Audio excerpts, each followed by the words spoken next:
Degree कितनी देर में test होके आ जाएगी? टीसीएस के थ्रू अगर डिग्री का टेस्ट करवा रहे हैं तो कौन से डॉक्यूमेंट्स आपको चाहिए होंगे? अगर आपका नाम का इशू है, सीएनएसी पे आपका नाम मुख्तलिफ है और एजुकेशनल डॉक्यूमेंट में मुख्तलिफ है, उसको किस तरह रिजॉल्व करना है? इसके अलावा जिनका वेरिफिकेशन का इशू आ रहा है, तो इस तरह के जो दीगर तमाम सवालात हैं जो एचईसी के थ्रू डिग्री अटेस्टेशन को लेके आपके माइंड में आते हैं या आप फेस करते हैं प्रॉब्लम्स, उन तमाम सवालात का जवाब, उन तमाम प्रॉब्लम्स का जो हल है वो इस वीडियो में आपको बताऊंगा। तो इस वीडियो को आपने एंड तक देखना है। इसके अलावा एचईसी के जो आपने अप्लाई करना है डिग्री अटेस्टेशन के लिए, उस पर मैंने ऑलरेडी एक वीडियो बनाई है, उसमें मैंने आपको ऑनलाइन अप्लाई करके बताया है।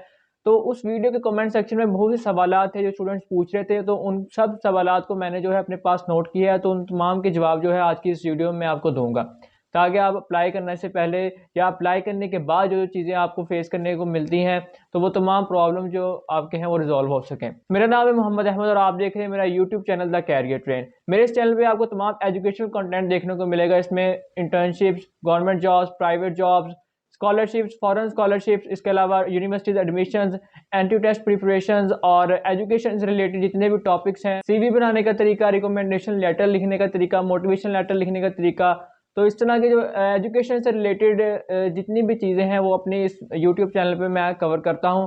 तो आप चैनल को सब्सक्राइब कर दें ताकि आने वाली अपडेट्स आपको मिलती रहें। तो चलते हैं अपने टॉपिक की तरह। तो सबसे पहला सवाल जो अमूमन पूछा जाता है वो ये है कि टीसीएस के थ्रू अगर आप अपनी डिग्री को टेस्ट करवा रहे हैं तो कौन से डॉक्यूमेंट्स आपने टीसीएस के थ्रू भेजने हैं थ्रू कोरियर सर्विस, और क्या आपने अपने ओरिजिनल डॉक्यूमेंट्स भेजने हैं? तो ये सवाल जो है वो बहुत ही पूछा जाता है। तो इसमें टीसीएस के थ्रू जो आपने डॉक्यूमेंट्स भेज रहे हैं वो आपको स्क्रीन पे भी शो हो रहे होंगे, राइट या लेफ्ट साइड पे, तो आप देख सकते हैं। तो इसमें सबसे पहले आपका एप्लीकेशन फॉर्म होगा जो आपने अप्लाई किया है, उस एप्लीकेशन फॉर्म का आपने प्रिंट लेना है, वो आपने सबमिट करवाना है।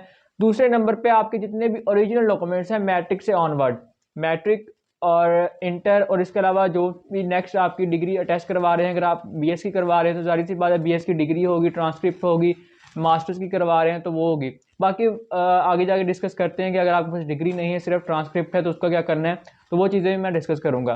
तो ये डॉक्यूमेंट्स है। इसके अलावा आपका सीएनआईसी होगा, और इसके अलावा जो ऐसी ख़वातीन जो शादी के बाद जिनका जो है फादर नेम की जगह हस्बैंड का नेम लिखवाती हैं, तो उनका जो है वो निकाह नामे की जो कॉपी है वो भी साथ लगेगी। और इसके अलावा या फिर जो पुराना उनका सीएनएस है जिसमें उनका फादर नेम साथ लगा हुआ है, उसकी कॉपी साथ लगेगी। इसके अलावा जो सारे डॉक्यूमेंट्स मैंने आपको अभी बताए हैं, इन सब की एक एक कॉपी भी ओरिजिनल तो आपने भेजने ही है। इसमें ये याद रहे कि आपने ओरिजिनल डॉक्यूमेंट्स अपने भेजने हैं, क्योंकि आपने अपने ओरिजिनल डॉक्यूमेंट जाहिर सी बात है टेस्ट करवाने हैं, तो वो टेस्ट होकर आपको वापस आ जाएंगे। तो इसमें ज़रूरी नहीं है कि आपने जो टेस्ट करवाने हैं सिर्फ वही ओरिजिनल भेजें, बाकी जो डॉक्यूमेंट्स हैं वो भी आपने ओरिजिनली भेजने हैं। मैट्रिक, इंटर, इसके अलावा बैचलर, जो भी आप डॉक्यूमेंट्स भेज रहे हैं वो सारे आपने ओरिजिनल भेजने हैं, और वो आपको टेस्ट होकर थ्रू कुरियर ही आपको वापस आ जाते होते हैं। इसके अलावा तमाम डॉक्यूमेंट्स की एक एक कॉपी भी जो आपने है वो करवा के, तो वो सेट भी साथ उसमें उनको भेजना होता है, वो वहाँ पे वो आपका रख लेते हैं, और जो आपके ओरिजिनल डॉक्यूमेंट्स हैं वो आपको भेज देते हैं। यानी जिस तरह के आपका एप्लीकेशन फॉर्म है, सीएनआईसी है, मैट्रिक और मैट्रिक से ऑनवर्ड जितने भी डॉक्यूमेंट्स हैं आपके एजुकेशनल, उन सबको आपने स्ट्रेपल करके एक अलहदा उसकी कॉपीज़ जो हैं, उनकी कॉपी जो है उसका एक सेट बना के, तो वो भी साथ में कुरियर के भेजना होता है ओरिजिनल डॉक्यूमेंट्स के साथ। ओरिजिनल जो है वो आपके वापस आ जाते हैं, और जो बाकी आपने कॉपीज़ भेजी होती हैं वो रिकॉर्ड के लिए जो एचईसी है वो अपने पास रख लेती है। तो इस तरह जो आपने अपने डॉक्यूमेंट्स जो हैं वो थ्रू कुरियर भेजने होते हैं। तो नेक्स्ट क्वेश्चन की तरफ चलते हैं। नेक्स्ट जो क्वेश्चन है वो पूछा जाता है कि पहले फीस सबमिट करवानी है या पहले टीसीएस करना है? यानी अगर थ्रू कुरियर आप डिग्री अटेस्टेशन करवा रहे हैं तो क्या आप पहले अपनी फीस सबमिट करवाएंगे या पहले अपने डॉक्यूमेंट्स जो है टीसीएस करेंगे? तो सबसे पहले आपने जो है अपनी फ़ीस सबमिट करवानी है, क्योंकि आप अगर फ़ीस सबमिट करवाएंगे, फ़ीस सबमिट करवाने के बाद ही आपके पास टीसीएस वाला ऑप्शन आएगा। फ़ीस जो आपने सबमिट करवानी है, फ़ीस का जो चलान फॉर्म होगा आपका, वो भी आपने थ्रू कुरियर भेजना है। तमाम डॉक्यूमेंट्स के साथ आपका जो चलान फॉर्म है वो भी जाएगा। तो फ़ीस सबमिट करवा के जो चलान फॉर्म होगा वो आपने थ्रू कुरियर भेजना है, और जब आपने कुरियर कर देना है उसको, तो आपका जो टीसीएस नंबर होगा, ठीक है, जो आपको टीसीएस आईडी मिलती होती है आपकी, वो आगे आपने वापस अपने पोर्टल पर लिखनी होती है कि ये मेरा कुरियर नंबर है या मेरा टीसीएस नंबर है। नेक्स्ट क्वेश्चन पे चलते हैं। नेक्स्ट क्वेश्चन अक्सर पूछा जाता है कि कितने जो दिन लगते हैं डॉक्यूमेंट्स को टेस्ट करवाने में? तो इसमें दो तरह के होते हैं, कुछ अर्जेंट प्रोसेस भी होता है, और अर्जेंट की जो फ़ीस है वो ज़्यादा होती है, वो आगे जाके मैं बताऊंगा आपकी फ़ीस कितनी है, और जो वैसे जो नॉर्मल है उसकी फ़ीस कम होती है। तो मैक्सिमम जो अर्जेंट जो होता है वो तो आपका, यानी कि आपने आज अप्लाई किया तो आप कल जाके अपने डॉक्यूमेंट का टेस्ट करवा सकते हैं, वो एक दिन में हो जाता है आपका। और जो दूसरा है कुरियर वाला या फिर जो नॉर्मल है, तो उसमें मैक्सिमम भी अगर लगें तो 15 वर्किंग डेज लगते होते हैं। 15 वर्किंग डेज लगते हैं मैक्सिमम, बता रहा हूँ आपको। और अमूमन ये होता है कि इससे पहले ही जो आपका वो जो अटेस्टेशन का प्रोसेस है वो कंप्लीट हो जाता है। नेक्स्ट चलते हैं आगे कि एप्लीकेशन प्रोसेसिंग आ रहा है, यानी अब जब आप अपनी एप्लीकेशन को सबमिट करते हैं तो वहाँ पे आपका स्टेटस जो होता है वो सबमिटेड से पहले प्रोसेसिंग में आता है, प्रोसेसिंग के बाद आपकी जो एप्लीकेशन है वो सबमिट होती है। तो एक क्वेश्चन पूछा गया है कि एप्लीकेशन प्रोसेसिंग आ रहा है, काफ़ी टाइम से वेरीफाई नहीं हो रहा, तो वेरीफाई किस तरह होगा, कब होगा? तो सबसे पहले तो आपने अपनी इसमें चेक करनी कि एप्लीकेशन आपने अपनी कंप्लीट फिल की है। अगर तो आपने अपनी कंप्लीट नहीं फिल की तो अक्सर ये होता है कि आपकी एप्लीकेशन प्रोसेसिंग आ रहा होता है, आपकी एप्लीकेशन सबमिट नहीं होती।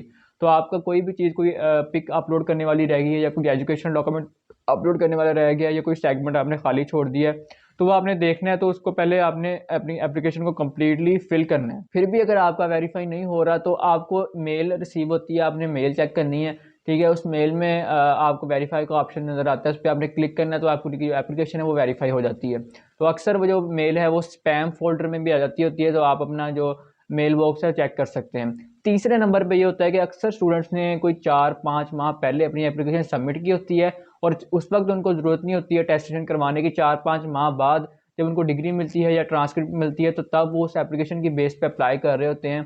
तो अक्सर उनका ये होता है कि उनकी एप्लीकेशन जो है वो वेरीफाई नहीं हो रही होती। तो अगर इस तरह का आपका केस है कि अगर आपकी एप्लीकेशन बहुत ही पुरानी है तो आपने उस एप्लीकेशन को कैंसिल करके न्यू एप्लीकेशन जो है वो सबमिट कर देनी है, तो आपका ये इशू जो है वो रिजॉल्व हो जाएगा।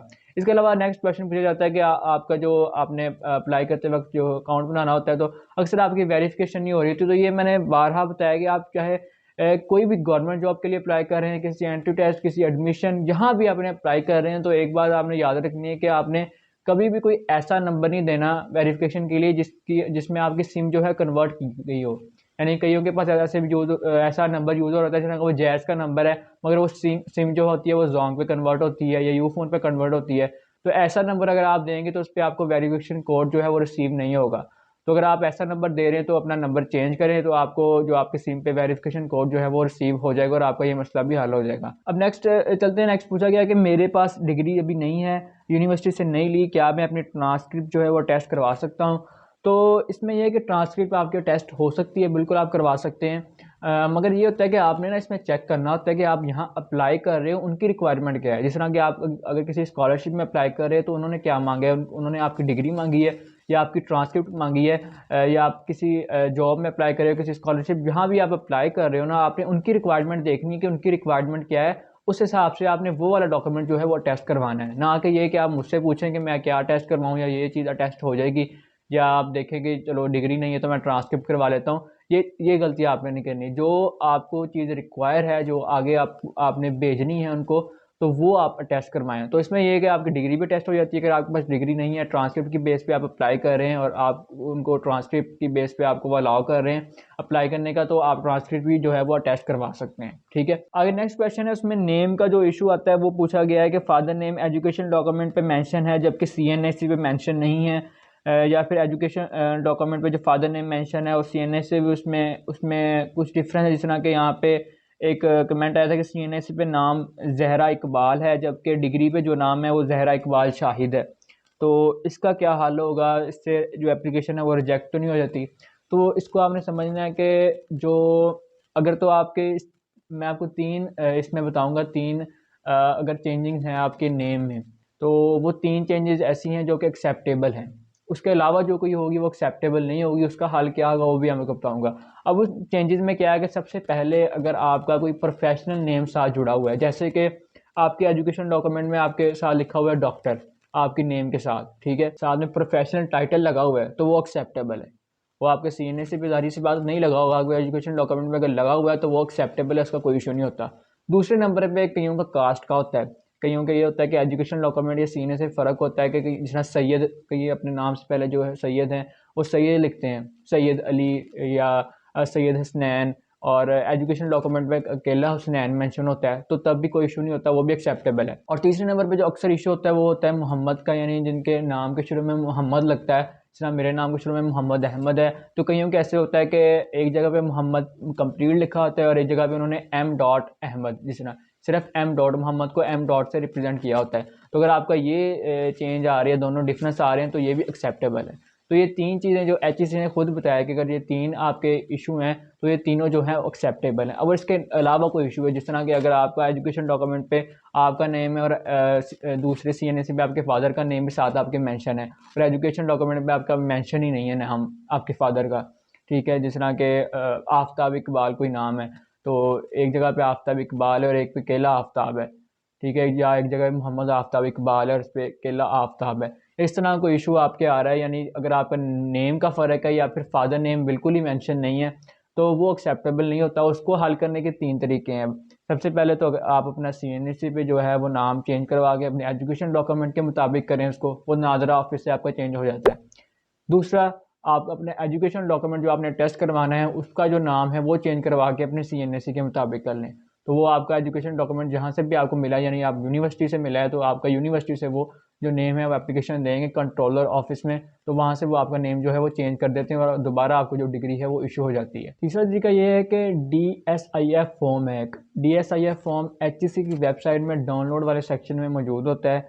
इसका DSIF रिप्रेजेंट करता है डिग्री सप्लीमेंट्री इंफॉर्मेशन फॉर्म। इस फॉर्म को आपने फिल करना है और फिल करके जब आपने अपने डॉक्यूमेंट्स लेके जाने हैं या कोरियर करने हैं या जब भी है, तो ये फॉर्म फिल करके आपने साथ इसको अटैच कर देना है, तो इससे भी आपका जो इशू है वो रिजॉल्व हो जाता है। तो ये 3 तरीके हैं जिससे आपका जो नेम वाला इशू है वो रिजॉल्व हो सकता है। अब नेक्स्ट क्वेश्चन जो अक्सर पूछा जाता है कि HEC से डिग्री टेस्ट करवाने से पहले क्या आपको IBCC से मैट्रिक और इंटर की जो डिग्रीज हैं उनको भी अटेस्ट करवाना ज़रूरी है, या फिर आपका जो आपकी डिग्री है उसको बोर्ड से टेस्ट करवाना ज़रूरी है, या फिर यूनिवर्सिटी से उसकी वेरिफिकेशन करवाना ज़रूरी है। तो इस तरह के सवाल जो है वो पूछे जाते हैं। तो इसमें सबसे पहले आपको बता दूँ कि IBCC जो है, जिस तरह HEC से आपकी यूनिवर्सिटीज़ की डिग्री अटेस्ट होती हैं, इसी तरह IBCC से जो है वो आपकी मैट्रिक की और इंटर की डिग्रीज जो है वो अटेस्ट होती हैं।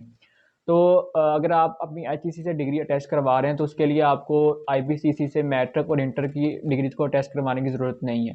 आप वैसे भी अपनी डिग्री जो है वो भेज सकते हैं या अपलोड कर सकते हैं, वो कोई इशू नहीं है।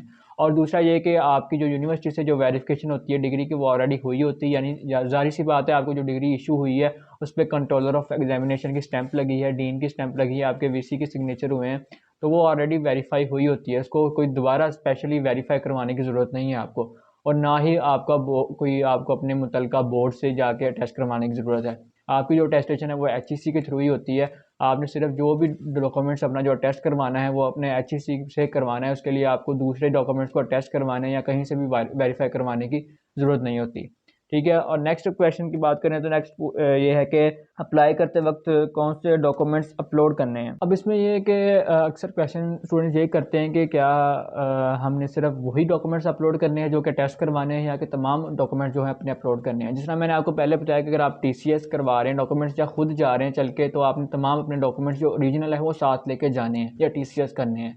जिस तरह के आपके मैट्रिक से ऑनवर्ड जितनी भी जो एजुकेशन डॉक्यूमेंट्स हैं वो सारे ओरिजिनल हो, ओरिजिनल CNIC हो आपका। तो इसी तरह जब आपने अप्लाई करना है तो वहाँ पे जो डॉक्यूमेंट्स आपने अपलोड करने हैं वो भी सारे तमाम जो डॉक्यूमेंट्स हैं आपने अपलोड करने हैं अपने। वहाँ पे ये होता है कि 2 सेक्शंस आपके 2 सेगमेंट्स बने होते हैं। एक सेगमेंट में आपके तमाम एजुकेशनल जो डिटेल है वो आती है, और उसमें आपने अपने जो डॉक्यूमेंट्स हैं वो इस तरह अपलोड करने हैं कि सबसे पहले मैट्रिक, फिर इंटर, फिर आगे नेक्स्ट जितना जितना आपका एजुकेशन लेवल आपको हो रहा है। कई इस तरह करते हैं कि वो पहले बैचलर्स की डिग्री लगा दी, फिर इंटर आ गया, फिर मैट्रिक आ गया, और एट द एंड जब वो सबमिट करते हैं तो उनके डॉक्यूमेंट सबमिट ही नहीं होते। तो इसलिए आपने उसको लेवल वाइज करना है, यानी मैट्रिक से ऑनवर्ड आपने ऊपर को जाना है।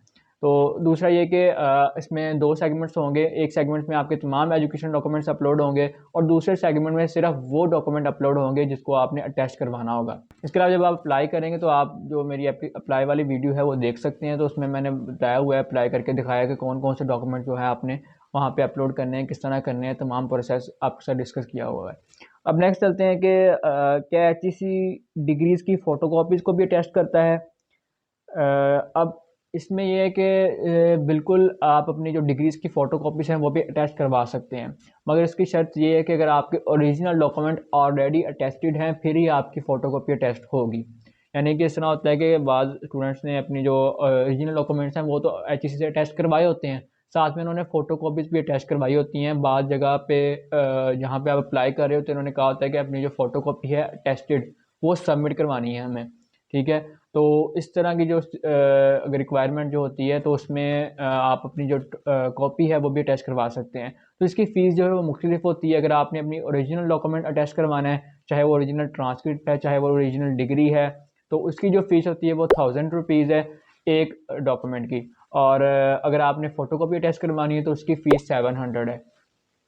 और तीसरे नंबर पे अगर आप अर्जेंट अपनी टेस्ट करवाना चाहते हैं, चाहे वो अपना आपकी फ़ोटोकॉपी है या फिर आपका ओरिजिनल डॉक्यूमेंट है, तो उसकी जो फ़ीस है वो 3000 है। इसके अलावा एक क्वेश्चन और भी पूछा गया था रिसेंटली अभी, तो उसमें यह था कि आपने जो वहाँ पे डॉक्यूमेंट अपलोड करने होते हैं तो वो आपने पीडीएफ फॉर्म में करने होते हैं। तो उसमें ये होता है कि अपने जो ट्रांसक्रिप्ट होती है वो ज़ाहिर सी बात है 2 पेजेस की होती है। डिग्री तो 1 पेज है, आपने पिक्चर ली अपलोड कर दी। अब जो ट्रांसक्रिप्ट है वो 2 पेजेस की है, तो उसमें क्या करना है आपने कि दोनों पेजेस की पिक्चर लेके उसकी पीडीएफ फाइल बना के तो वो पीडीएफ फाइल आपने अपलोड करनी होती है। ये नहीं कि आपने फ्रंट पेज की सिर्फ कर दी या दूसरे वाले पेज की कर दी, या अलग-अलग दोनों की कर रहे हैं, तो आपने एक ही मरतबा करनी है और दोनों की पीडीएफ फाइल बना के अपलोड कर देनी है, ठीक है। तो ये वो तमाम सवालात थे जो कि बहुत ज़्यादा जो हैं वो पूछे जा रहे थे। तो इसके अलावा भी अगर आपको कोई क्वेश्चन है, कोई मिस हो गया हो, तो आप कमेंट सेक्शन में पूछ सकते हैं। बाकी जो एचईसी के थ्रू अटेस्टेशन का जो प्रोसेस है उस वीडियो का लिंक मैंने डिस्क्रिप्शन में दे दिया है, तो आप वहाँ से वो वीडियो देख सकते हैं। जब आपने अप्लाई करना है तो उस अप्लाई करने से पहले वो वीडियो लाजमी देखें ताकि आप अप्लाई करते वक्त कोई भी गलती ना करें। बाकी नेक्स्ट आईबीसीसी के थ्रू किस तरह आपने अटेस्टेशन करवानी है उसका कंप्लीट ऑनलाइन प्रोसेस मोफा के थ्रू किस तरह करवाते हैं, तो वो वीडियोस भी इंशाल्लाह जल्दी ही आपको इस चैनल पे देखने को मिलेंगी। तो चैनल को सब्सक्राइब कर दें ताकि आपको आने वाली जो तमाम अपडेट्स हैं वो मिलती रहें। अपना ख्याल रखें, दुआ में याद रखें। खुदा हाफिज़।